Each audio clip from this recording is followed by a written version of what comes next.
Whether you're a skeptic or a believer, join me, Rob McConnell, as together we'll investigate the world of the paranormal and the science of parapsychology here on the X-Zone Radio TV show on XZBN and the X-Zone TV channel on Simul TV.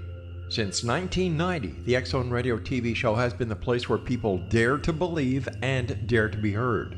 Together, we'll investigate UFOs, aliens, ghosts, Bigfoot, psychic phenomenon, lake monsters, conspiracy theories, government cover-ups, the truth embargo, alien abductions, ESP, haunted locations from around the world, and so much more.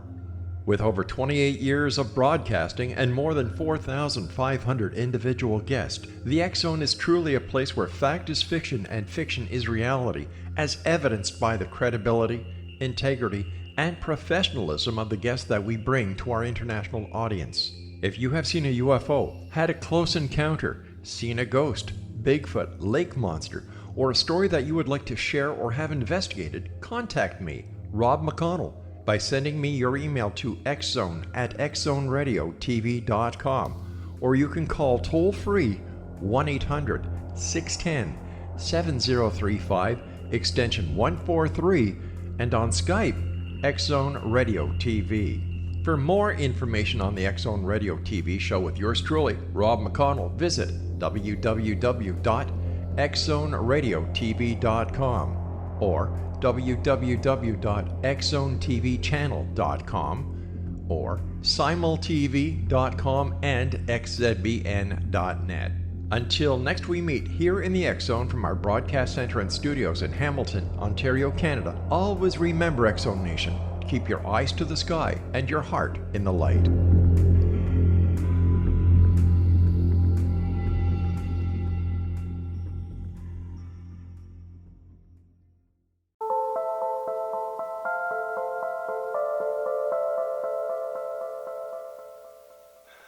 Hello, everyone, and welcome back to Paranormal Stakeout.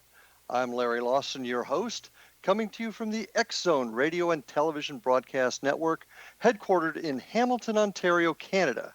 And as always, I'm speaking to you from the southern command post of the X-Zone Nation, down here in beautiful Vero Beach and Fellsmere, Florida.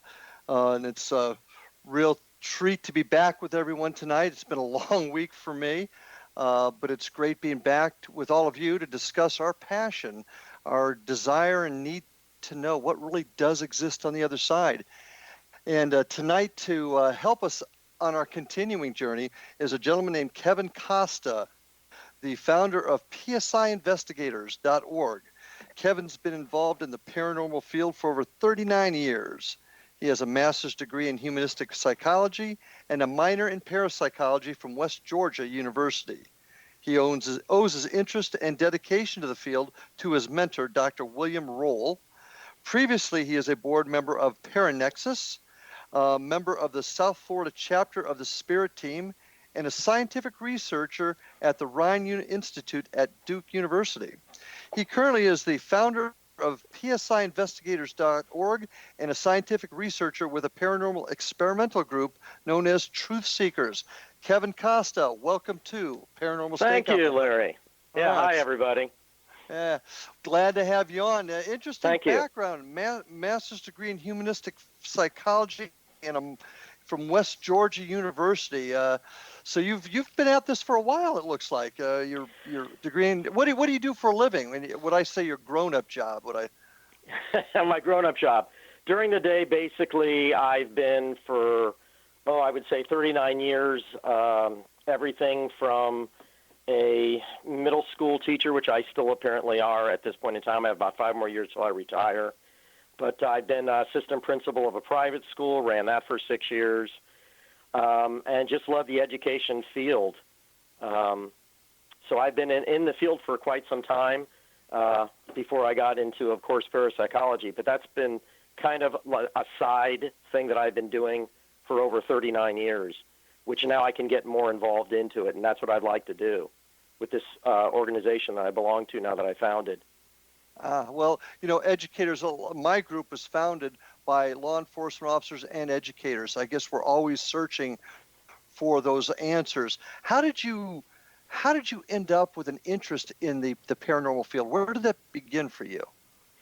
Well, it actually began, Larry, a long time ago, right before actually I got my first education job in the middle school. I know that there are theories and so forth that a lot of psychic activity happens when there is some type of drama to the body, to the physical brain, or something like that. In which, for me, unfortunately, it was, of all times, just very short before my first job as teaching. And unfortunately, I was mugged, and basically my apartment was broken into. I was mugged, and a little bit of a concussion on the skull, fractured. And from that moment on, I was getting severe headaches, unbelievable headaches. And a good friend of mine, who happened to be, of all things, a clairvoyant, basically taught me how to meditate, in which I did, to get rid of the pain, because it was just so severe. They gave me certain forms of drugs. Nothing would help, so I thought of going into the whole holistic idea of doing that. And she helped me into meditate, and that's where I started getting some very strange occurrences and things of that nature of psychic, origin and so forth. So that's where I really started getting into the field. But I was always very skeptical about this. It was more of the interest of the psychic, whether or not it was coming from me or whether I was picking something up from somewhere else, which I know it's what you and I both are looking into. Is there actually life after death? Does the consciousness continue, and so forth? Or so how that's much where it really got started. And then from there I went into basically looking into educational programs to investigate more of it on a scientific level. And that's where I got into West Georgia University, and I met Bill Roll, and I met Raymond Moody, which I'm sure people out there have heard of him also. And I worked with them a little bit during the summer. I would teach during the school year, and then I'd go up there and stay there basically for a couple of months and work with them, getting my degree in Humanistic Psychology and Parapsychology. So I learned all about Jungian psychology and all these different things about transpersonal psychology and so forth. So you really came at this from a scholastic, an educational aspect. That's fairly rare in our field, wouldn't you say?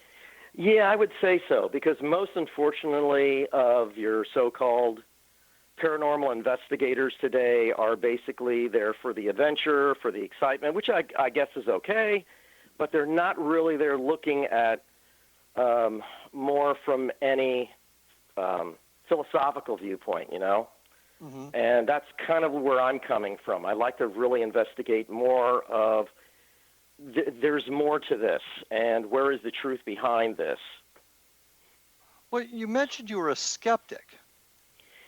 And to a degree, I still am, believe it or not. I'm learning more and more whether or not I think even the experiences that I have, I think from a scientific viewpoint, we all have to have a healthy skepticism. We always have to question, is this real? Is there more going on here? Is there a rational explanation? Because when you get rid of all of that, what is left then is possibly an anomaly. Now, what is that anomaly? That's where we have to continue going more into it to find out what is really behind this. What is it? Is it from outside our experiences, or is it from our inner consciousness that could be actually doing this? Mm-hmm. The human side, the human nature side of it, the human consciousness that's actually could be contributing to some of these experiences that we're having, whether it be a paranormal investigation or a psychic experience or something like that. Mm-hmm. Well, you're familiar with some of the experiments done up in Canada, I believe, back in the 70s along those lines. So they were actually working towards finding out if our own mind created some of this evidence. Exactly. And in fact, that's part of my belief for a long time, and I'm still questioning that. And I know that that's one of the things that you mentioned, that I belong to an experimental group that we just started. I'm actually not the leader of it, but individuals in it are part of my PSI organization. And we decided let's continue on and doing something more a little experimental, and I became kind of the scientist part of it. We have a clairvoyant involved, an intuitive involved, an investigator involved, and I'm more of the healthy skeptic, so to speak, who are I'm not debunking anything, because I really do believe there is something going on, but through them I'm really experiencing quite a bit, but I'm trying to see whether or not getting rid of all the rational explanations for some of these experiments and the results that we have. I'm trying to see, is there some form of anomaly that can be explained? Is it within the human consciousness that's affecting some of these strange occurrences that we are having? Which, again, I could go into a whole nother show with that, all the different experiences. And I want to talk in more detail about your teams in just a minute. But Sure. what I want to chat about before our first break is, what is a ghost? What do you think this phenomenon is? Do you have a personal opinion? Well, again, there's a lot of different types of ghosts, so to speak. You have your residual, which truthfully I believe scientifically even that can be proven. Energy, of course, as we well know, can't be destroyed. When it's there, it's there. So I think this energy is basically like a thumbprint on the past or present that has been, dramatized. It could be happy, it could be sad, it could be whatever emotional from the human consciousness and energy that's leaving that mark. And some people have more of that intuitive nature to pick that up. I think we all have it. It's just that some are a little bit more tuned in, like a frequency or a vibration of that. So to me, that's an explanation of a residual ghost, which I think is like 90% of most of the investigations. Is it so much a ghost, or is it just an imprint, which would be, I think it's more of an imprint, like a fingerprint of an emotion, of an energy from what people have left behind. Poltergeist activities, another type of similar ghost. Again, one of my mentors was Dr. William Roll, who passed away a little while ago, a couple of years ago. He was 84. And he was one of the very first researchers of the poltergeist in a scientific manner. And doing a lot of his papers and so forth, working with him. Most of it was due to adolescence, psychokinetic activity, and so forth, adolescence. So for poltergeist activity, I think there's more of an explanation there. It's still paranormal, but it's more of a psychic nature rather than actual spiritual nature.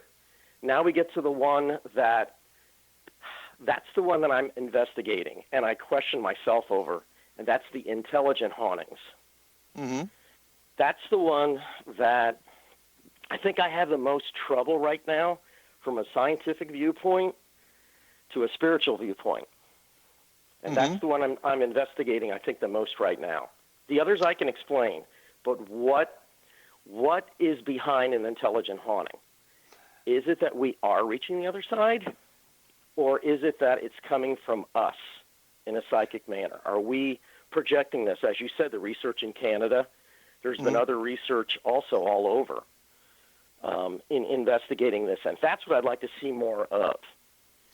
Is there a connection between our own psyche that's causing this? Is there a human consciousness behind it, that energy is basically making this happen because we're willing it to?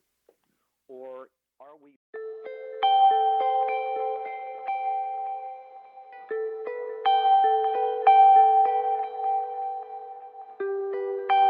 It's hard to listen to the news without realizing we're living in volatile, unprecedented times. Yet never has there been such an opportunity to transform the human condition.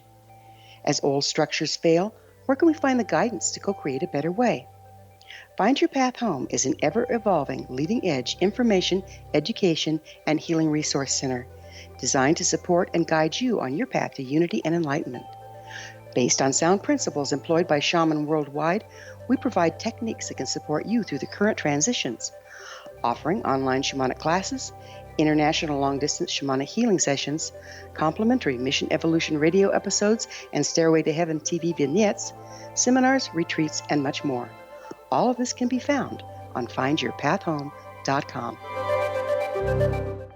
So I was watching the X Zone TV channel last night when I was abducted by aliens, and they kept repeating to me over and over again, simultv.com, simultv.com. What's simultv.com? That's what I asked them. They had it written on the side of their UFO. How do you spell that? UFO. No, I mean simultv.com. simultv.com. simultv.com. Right. simultv.com. Interesting that you were abducted by aliens in a simultv.com UFO last night. Oh, yeah? Yeah. Now that you mention it, I remember now last night I was awakened from a deep sleep. My great-grandmother was standing there. She said she'd come from the hereafter to tell me about simultv.com. She even spelled it out for me. simultv.com, sonny boy. simultv.com. simultv.com, sonny boy. Wow. Yeah. Guys, you'll never guess what my psychic guru just told me. simultv.com. Exactly. Are you guys psychic too? Of course. We all know about simultv.com. simultv.com.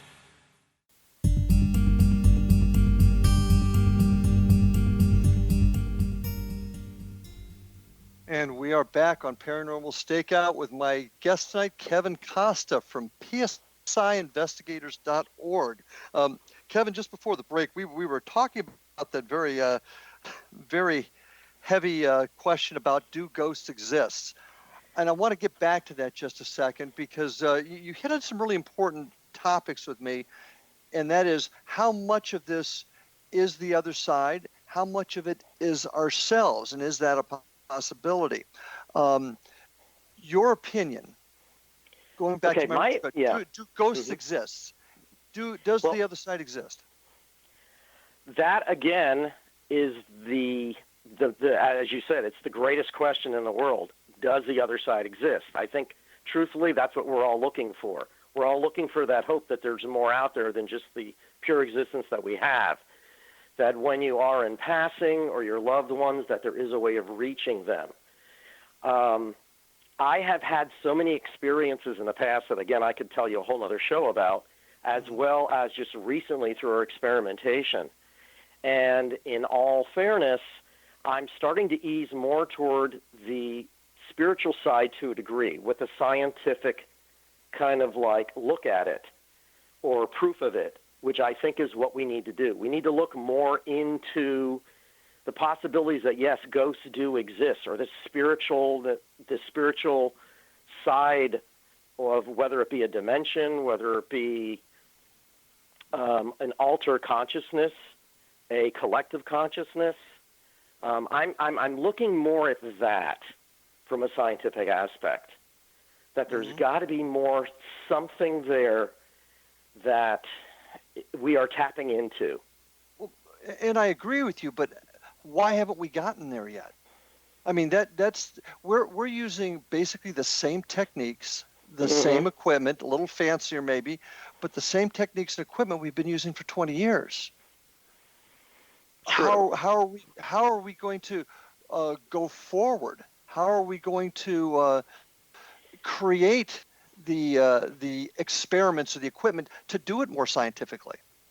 Well, that's just it. I think that a lot of the scientific equipment is just to basically measure, possibly, and maybe that's. I think the answer is through our inner psyches.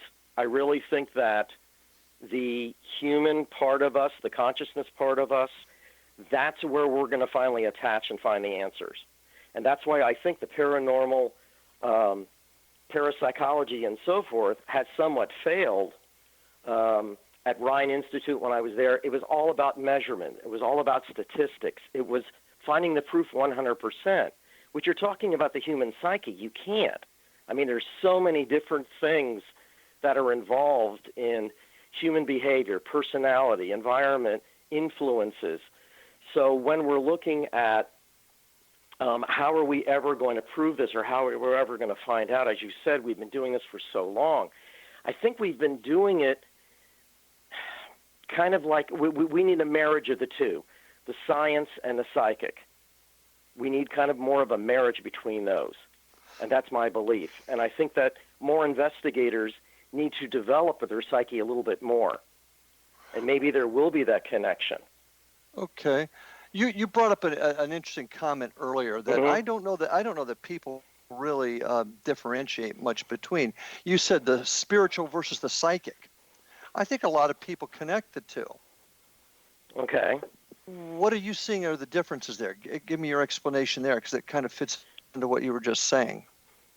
Well, I think, without getting more into religion, but of course, you have your more spiritualistic view of it, of God-like,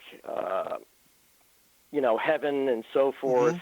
And then there's the scientific viewpoint or not even the scientific viewpoint, but I guess it's more my viewpoint, whether it be paranormal or not, parapsychology or not. I think they're all, even scientists with quantum theory and string theory, I think they're going more into the view that there is something more out there. And I think when that scientific connection gets with more of the spiritual connection, I think there's going to be a marriage. There's going to be more of an equal explanation, whether it be another dimension, an altered consciousness, which will match with the spiritual view of there's a heaven, there's a God-like universe dimension out there. And I think that's where the connection is going to be. And from all the experiments I have done and what I have read and done studies on and done research on, there seems to be that connection between the human psychic and consciousness and that other step that we were talking about, whether it be heaven, spiritual, another dimension, a collective consciousness.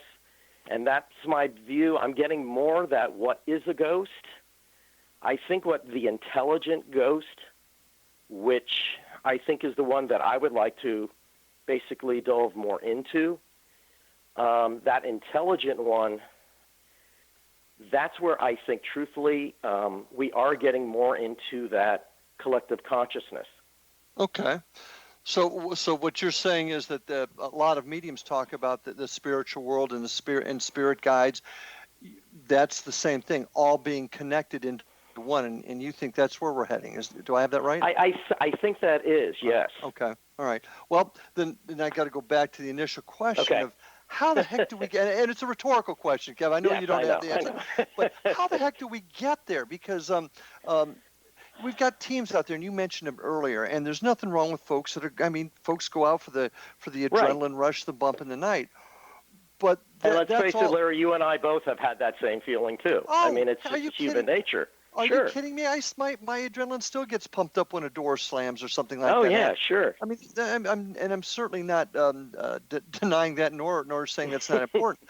but there's, as you said, there's got to be more, and that's where I'm trying to go, and I'm trying to kind of carry the flag, if you will. We've got to, if we're going to do something, let's not just make it a fun thing. Let's get out there and find out what the answers are. And your teams seem to do that. I'd like to hear a little bit about your teams, their philosophies. Which was the first group you were involved with? The first one that I was a board member on, was the ParaNexus organization, which unfortunately is no more due to financial situations. But it was a nonprofit organization. It was an international. We had people all the way from Australia to India who were members of this, who were in the field. Some of them were parapsychologists. Some of them had EVP laboratories. So we had all these contacts all over the world. Some were from London. They were doing research on ley lines. All these different, basically, professionals who had a very high educational background. And we were trying to find out what you and I are both trying to find out. What is the answer? What's the truth out there? And that's one group that I belonged to for several years, was the ParaNexus. We even came up with a set of rules because we saw that all these paranormal investigators and ghosts this and ghosts that were popping up all over, of course, with the reality shows that were very big and started, of course, in the 1990s on TV. And we saw that there needed to be some form of a guideline, some form of professionalism. So we set up a code of ethics. I don't know if that still exists anymore, but it took months for us to do that, where there actually was a strict guide of some form of rating, something that everybody would have the same methodology to prove that, there is either there isn't a rational explanation or there is, and then a level of what is an anomaly. Is it a level 1? Is it a level 2? And so forth. And what are the characteristics of these things? So that's basically the first group that I belonged to. At the same time, I was a very local little group, and I hate to say it, but the spirit team, it was more of your ghost hunting, adrenaline, fun type of thing, which I got more involved. I kind of left that more and became more into the ParaNexus because that was more my interest. That was more my background. It was more of the educational, scientific background. Okay. Well, I want to go back for just a quick second. You had mentioned forming standards and structure within a group. How was this taken with other groups in your area? Did you share this with anyone? Did you try to bring in other organizations to be part of that? How did that work? That's what we try to do, actually. We try to find some form of standards, which we tried to reach out to other groups. Unfortunately, at that time, hopefully it's not like that. If it is, we need to do more of this, is not only to be acting more of a professional manner rather than just ghost hunting and fun. And I know, as we've both said, that's great. But if that's their purpose, then they have to be kind of on their own category as just stating that. It's a fun situation. That's what they do. But I would rather see certain groups be a little bit better organized. I know that UFOs and so forth, we have the MUFON organization. I would love to see some form of whether it be an international or at least, maybe, I know that this is coming out of Canada, maybe Canadian and United States, having some form of organization of professionalism of these type of things. I know there are parapsychology associations and so forth, but they're just looking into the human psyche when it comes to clairvoyance, psychokinesis, telepathy, but not really asking the questions about on the other side. Is there life after death? Is there a consciousness that survives? I'd love to see some form, a little bit more formal organization, kind of connecting all of these groups that really have a substantial reason for what they're doing.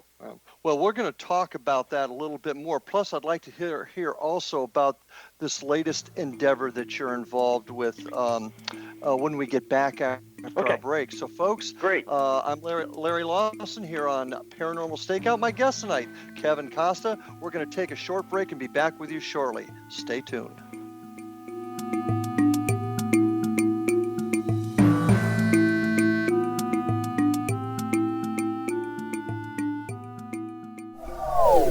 They are here, and they've been here for thousands of years, making their presence known in the shadows. They might be seen by a lonely motorist on a deserted road late at night, or by a frightened and confused husband in the bedroom he is sharing with his wife. But who are they? What do they want? Why are they here? Perhaps most concerning, has the government been aware of their presence all along? The new book by Ellie Marzulli, UFO Disclosure, the 70-year cover-up exposed, delves into the world of UFOs. Can full disclosure be soon? Order now and receive a free hour and 37-minute DVD on the UFO phenomenon. UFOs are real. Get both the book and the DVD, a $40 value, for only $19.99. To order your book and DVD today, go to lamarzulli.net. That's LAMARZULLI.net. Rob McConnell here, presenting an overview for Nicholas Paul Jennings, author of a fascinating book, Amen. It presents facts revealed by Egyptologists, facts that enable us to understand why Amen is the beginning of creation of God.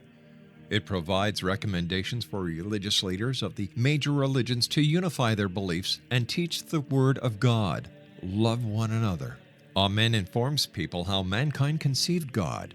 It was the Egyptians that developed the concepts of a soul, a hereafter, and Son of God. And finally, after the worship of many gods, they conceived the belief in one universal God, the maker of all there is. For more information, visit www.futureofgodamen.com. That's www.futureofgodamen.com. You have heard of the X Zone? Now watch it on Simul TV, plus 500 video games, live TV channels, free video on demand, worldwide, and more. Does this sound like tomorrow's television? Well, it is, but you can have it today, right now. It is Simul TV. Simul TV offers what the others only wish they could provide. 15 exclusive channels like X Zone, sci-fi, and horror. We are worldwide. No other provider offers that. 500 built-in video games. No need to have an extra expensive system. We have them included. Free video on demand. Live streaming events from around the world. Interactive online network, and much more. Tomorrow's TV today. Simul TV. Sound too good to be true? Well, it's not. You can have Simul TV today. Sign up at simultv.com. Do it today.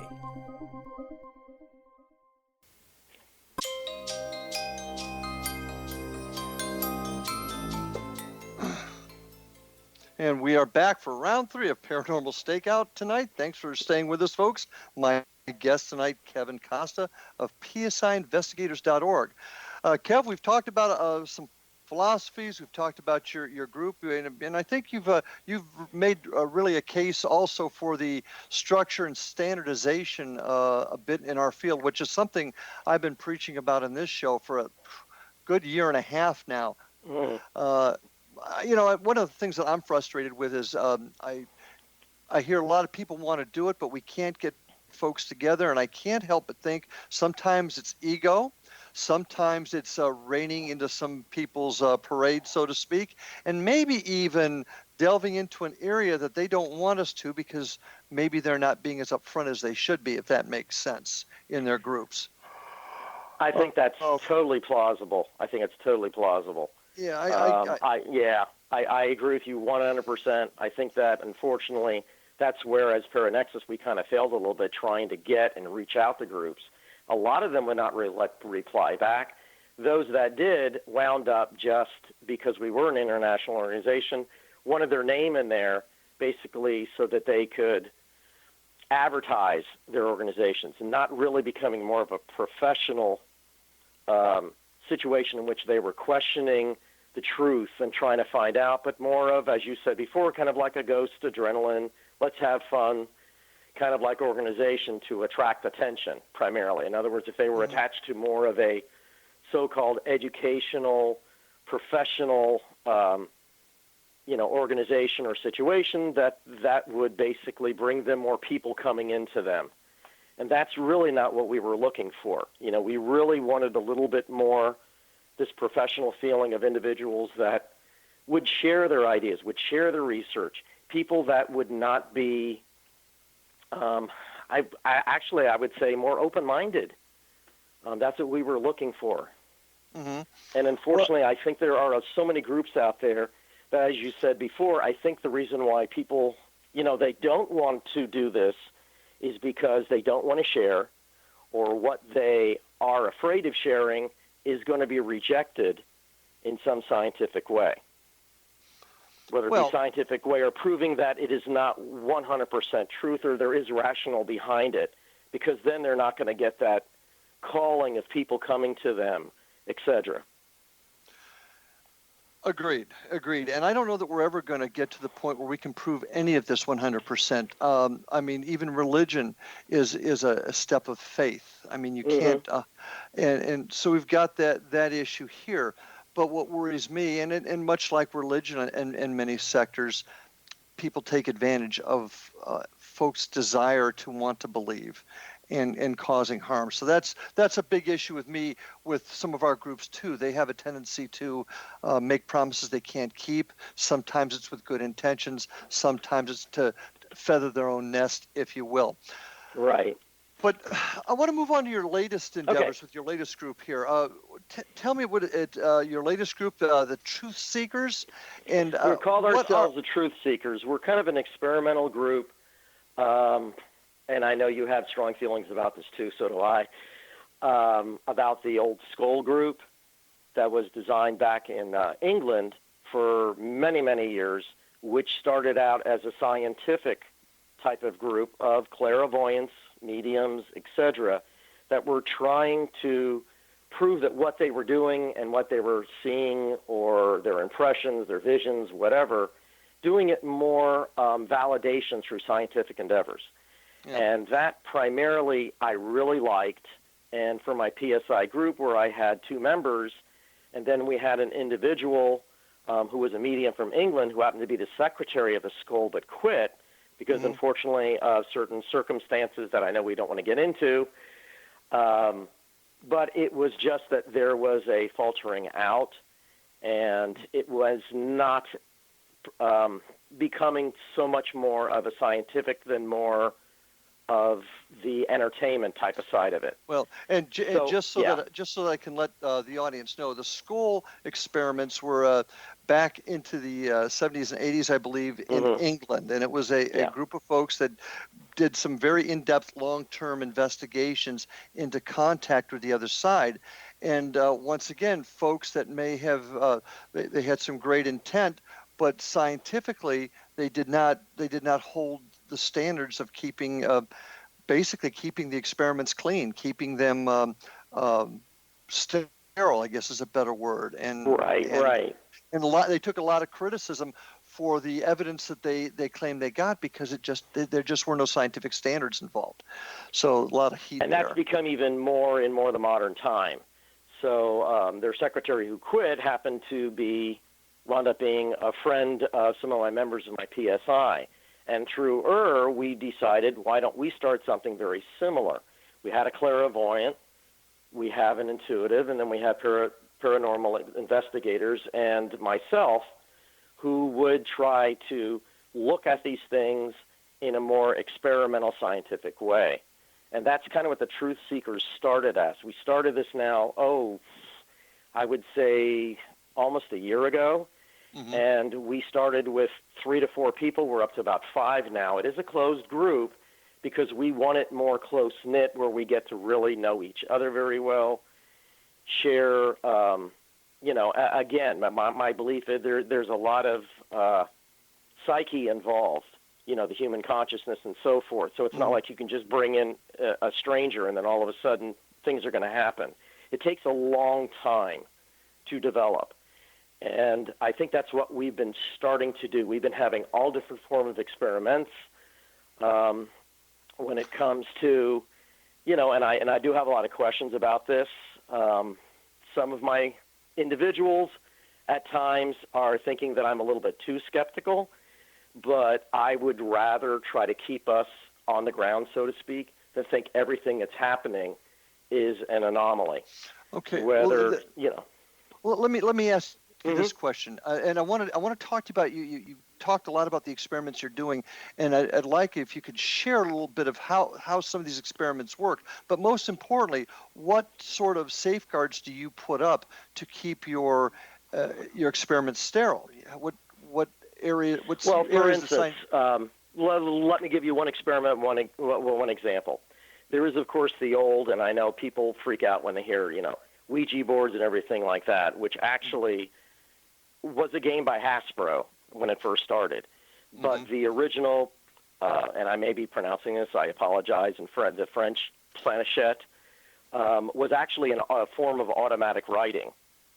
There was no board. It was paper.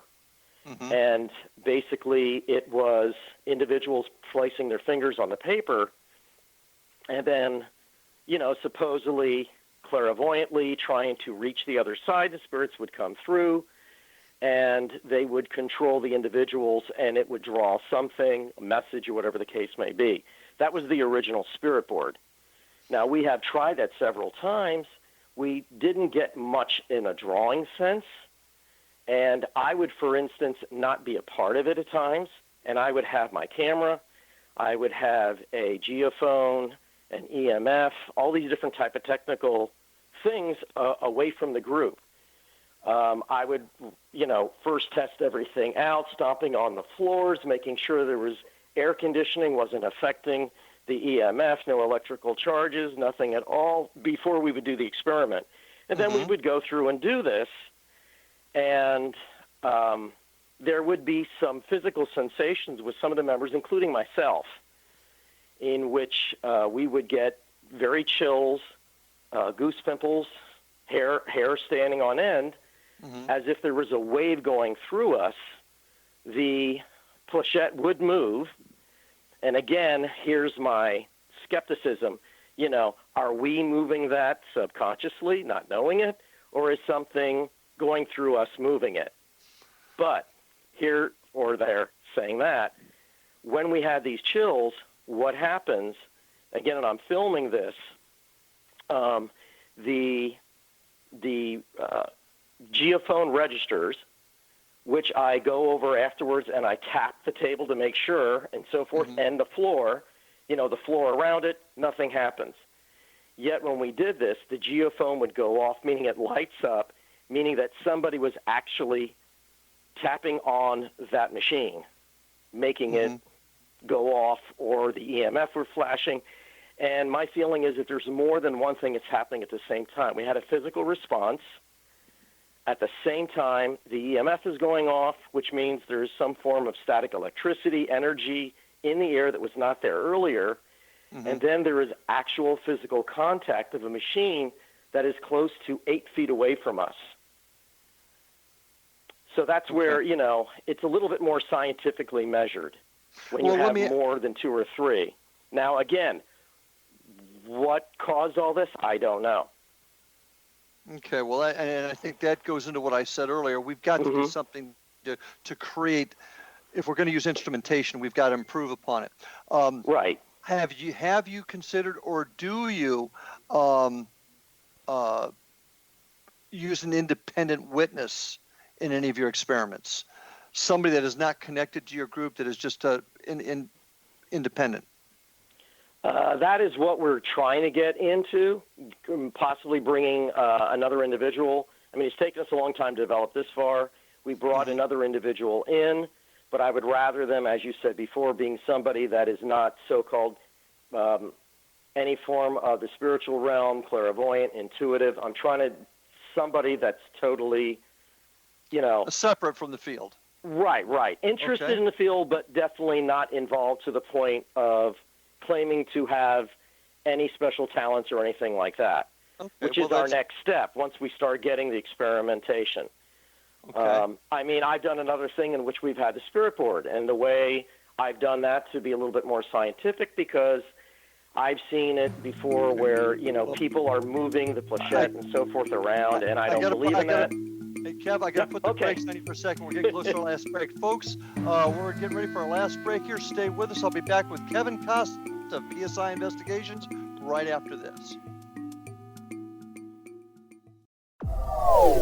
They are here, and they've been here for thousands of years, making their presence known in the shadows. They might be seen by a lonely motorist on a deserted road late at night, or by a frightened and confused husband in the bedroom he is sharing with his wife. But who are they? What do they want? Why are they here? Perhaps most concerning, has the government been aware of their presence all along? The new book by Ellie Marzulli, UFO Disclosure, the 70-year cover-up exposed, delves into the world of UFOs. Can full disclosure be soon? Order now and receive a free hour and 37-minute DVD on the UFO phenomenon. UFOs are real. Get both the book and the DVD, a $40 value, for only $19.99. To order your book and DVD today, go to lamarzulli.net. That's LAMARZULLI.net.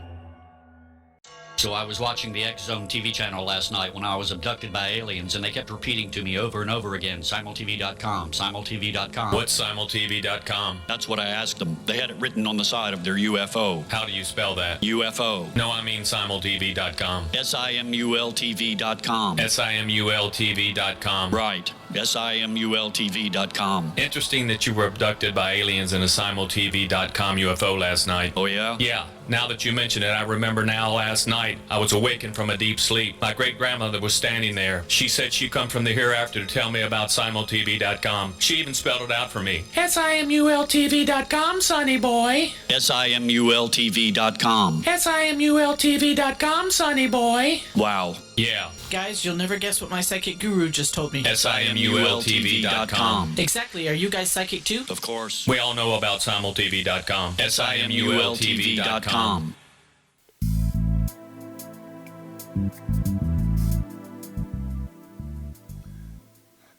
And welcome back for round 4 of tonight's episode of Paranormal Stakeout with my guest, Kevin Costa.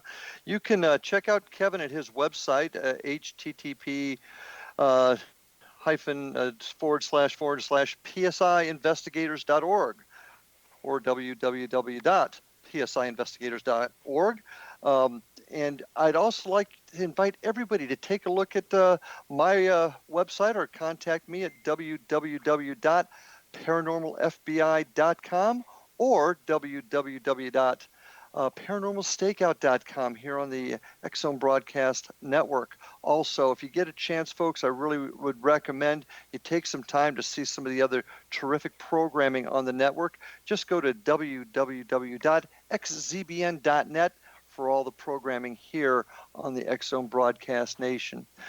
Kevin, our last segment, the last few minutes together here, want to talk a little bit more about experiments and evidence. So you were at the Rhine Institute, correct? I was at the Rhine Institute for one summer. I was invited. Again, it was not anything of ghost hunting or spiritual or going to the other side. It was more actually of remote viewing. They were doing experiments with the gas field theory of putting, you probably have heard of it before, where you put like half a golf ball over the eyes, scratch it. It's total deprivation of any type of sensory interaction. And then doing remote viewing, we tried to do telepathy, things of that nature using that. And it was an experience that was very interesting. Again, it was very cold, very dehumanizing, so to speak, I believe. But, I mean, at least it showed me some of the way that they do some of these experimentations. And that's kind of where I'm getting to. When they conducted those experiments, have you used any of those techniques, any of their methods of experimentation in your work here? Because at this point in time, I really haven't. I would like to. That's more of the type of things I would like to do. I mean, you and I both, and I know that most people have looked into more of, with the EVPs and with the Estes Project, all right, from Stanley and so forth, right, with Randolph and those individuals. To me, that's getting a little bit more scientific because you're taking out a lot of the possibilities of contamination of evidence and things of that nature. And that's what I'm looking for more. As you said before, I think it's going to be slow moving, but I think we're all getting a little bit more. Those people that are actually looking into the field as a more of a professional sense, I think they are going more scientific. They are looking at, okay, let's take away some of the possibilities of all these types of contamination, like the Estes things, in which before it was just, listening, and then with a spirit box, which was like a FM AM radio that would go through frequencies, which could be contamination of any type of voices or anything. So, of course, your audio matrixing, when you hear it and you're asking a question, all of a sudden, whatever you hear, you're automatically going to think it's coming through. Where at least with the Estes Project, more scientifically involved. And again, I don't know if the audience out there have heard of it before, but very quickly, it basically is somebody asking a question, but they're totally, the individual that's listening to it is totally sensory deprived from anything that's going around. They have a blindfold. They have their earphones where they can't hear anything. And therefore, whatever's coming out, they just shout out. And if the answers that shout out, even if they are picking up frequencies from radio stations, if the words coming out answer the questions that are asked, then that definitely is beyond chance. And so that's kind of more of the experimentation I'm looking for. I'm hoping that others will come up with more ideas that we can use. And that's what I think we need to share, more things like that. Well, and I think we need to share the thought and the ideas of making it a little bit more structured and stringent. Right. And when we do these experiments. Now, where do you see us going? Where do you see the profession going over the next 15, 20 years? How do you see us improving?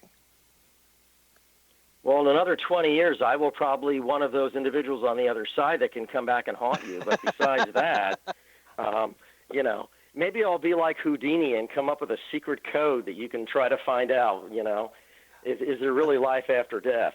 Well, but where we're in all reality, where are we going? That's a very good question. I would love to see, like I said earlier, a marriage between more the science field that has been very cold and humanizing. I would like to see that a little bit more into the psychology of like Jungian psychology, transpersonal psychology, a little bit more understanding that there is a little bit more out there in the world. And I think the scientific field, due to the new forms of physics, I think they are slowly reaching to that. So I think down the line in 15, 20 years from now, hopefully sooner, please, because I'd like to be around when that happens, I would really love to see, again, a more of a joining of this, a more of kind of an acceptance, moving up of the paranormal field to become a little bit more professionalism and a little bit more of the scientific field due to these new physics to kind of come down a little bit off of their so-called standards in which everything is so cold and 100% accurate all the time. You're talking about the human mind. You're talking about consciousness. It can't be 100% accurate. You know, it just doesn't happen. You're talking about humans, not cold, inanimate objects. You know, well, so and I've got to agree with you too. At that point, now one thing, law enforcement, something I'm very familiar with. Have spent my entire adult life in the field, but in the early days, we were not considered a profession. We were considered cops were considered to be almost knuckle dragging Neanderthals back in the day. I mean, even agencies wanted people to be large framed and everything. How did that change? How did we become a profession? It became through training and structure and standards. And that's the one thing on at least I've talked about in this show ad nauseum, is until we reach a point where we have that structure and we have the standards and training, regardless of what people believe emotionally, we've got to have the evidence, and we've got to have it collected and examined in a way that is similar. There's got to be structure, and that's how law enforcement began to be looked at as a profession because of the training and the structure. That's where this field has got to go, and I think we unfortunately have got a long way before we get there. Yeah, you're right. No, you're right. And I think, as you said before, education is number one. And unfortunately, in our so-called colleges and universities, they've kind of thrown the field out the window, so to speak. We haven't helped ourselves, though. We haven't helped ourselves. That's true. That's true, too. In fact, that was one of my possibilities I was looking into, was when I do retire, is trying to teach some form of parapsychology or something like that in actually a college that I could get started. Because at one time, I did teach courses at a junior college when they had junior colleges down here in South Florida at a community college. So I was thinking of maybe when I retire, I could go back into that and see about, possibly teaching some form of a parapsychology, transpersonal psychology course where we could go more into this, expressing, because of all of the ghost hunters and the reality shows right now, definitely everybody knows about, the parapsychology field. I mean, just turn on any channel, Travel Channel, Destination, or whatever you want to call it. I mean, there's so many channels of all these things. So there definitely is the evidence out there that people want to know more. It's just that they're not being educated. They're just seeing all these things without really knowing what's behind it, in a direction that you and I see that we need to go into. So I would love to see the colleges basically accepting more of this, but more on a professional level, I guess. Well, but before we get to that level, I think that we really need to work as a field to start conducting ourselves in a more professional manner. And that's probably a bad way to put it. What I'm saying is there's got to be those standards. There's got to be a structure with which everybody can adhere to. And I think that's going to be the key to us reaching that point. I mean, you're a teacher. I assume you got your undergraduate degree in teaching, in education. Right. Okay. And then you got your upper level degrees in the parapsychology, but you still went to your undergraduate degree and got a structured training and education in teaching. That's what we need in this field. But that's my rant for tonight on that. I think that is definitely where we need to go in the But future. I mean, there's so many institutes out there, Larry, right now, metaphysical churches, all these different type of things that teach these type of courses for God knows how much money. How much money and how much training do they actually have? And that's just it. And really, what are they looking at? Is it, is it one particular just view of this from a spiritual side or from a religious side? Or is it a combination of everything to let the individuals investigate on their own in whatever direction they want, but still, as you said, have some form of standards that everyone will adhere to? No matter what your beliefs are, no matter what direction you want to go into, spiritual, scientific, whatever, that at least there are some standards, some form of guidelines exactly that they have to reach. And I agree 100%. But again, like you said before, how do we do that? How did the MUFON organization get started? I think that would be a good way to maybe compare and look at that. Look at the history of that organization. How did it start? How did they develop in such a way that they have now? And that's that's a good point. And that until we realize that and start heading towards that direction as a profession, we're going to be stuck. But Kevin, our time is up tonight. Okay, no problem. I appreciate you being with us on Paranormal Stakeout. And folks, thanks for being with us tonight. I'm looking forward to seeing all of you again on the next show. Have a good night. If you are looking for a safe, zero-calorie natural option to the harmful artificial sweeteners on the market today, Just Like Sugar is what you're looking for. Just Like Sugar is a wonderful natural alternative for those health-conscious people who choose a calorie-restricted diet with a great, pure, sweet flavor that tastes just like sugar. Just Like Sugar is a great natural option for people suffering from diabetes and may be useful in restricted diet programs where standard sugars are not allowed and does not cause a laxative effect of some other sweeteners. Just Like Sugar comprises a perfect blend of chicory root fiber, natural calcium, natural vitamin C, and Just Like Sugar's sweetness comes from the natural flavors from the peel of the orange. Just Like Sugar is a natural alternative to harmful artificial sweeteners and will change the way that you believe all natural sweetener products taste. Just Like Sugar is available at your local Whole Foods markets, Wild Oats markets, Henry's, Sun Harvest, and many other fine natural food stores in the U.S., Canada, and worldwide. They are here, and they've been here for thousands of years, making their presence known in the shadows. They might be seen by a lonely motorist on a deserted road late at night, or by a frightened and confused husband in the bedroom he is sharing with his wife. But who are they? What do they want? Why are they here? Perhaps most concerning, has the government been aware of their presence all along? The new book by Ellie Marzulli, UFO Disclosure, the 70-year cover-up exposed, delves into the world of UFOs. Can full disclosure be soon? Order now and receive a free hour and 37-minute DVD on the UFO phenomenon. UFOs are real. Get both the book and the DVD, a $40 value, for only $19.99. To order your book and DVD today, go to lamarzulli.net. That's LAMARZULLI.net. You have heard of the X Zone? Now watch it on Simul TV, plus 500 video games, live TV channels, free video on demand, worldwide, and more. Does this sound like tomorrow's television? Well, it is, but you can have it today, right now. It is Simul TV. Simul TV offers what the others only wish they could provide. 15 exclusive channels like X Zone, sci-fi, and horror. We are worldwide. No other provider offers that. 500 built-in video games. No need to have an extra expensive system. We have them included. Free video on demand. Live streaming events from around the world.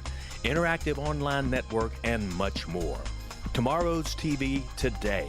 Simul TV. Sound too good to be true? Well, it's not. You can have Simul TV today. Sign up at simultv.com. Do it today.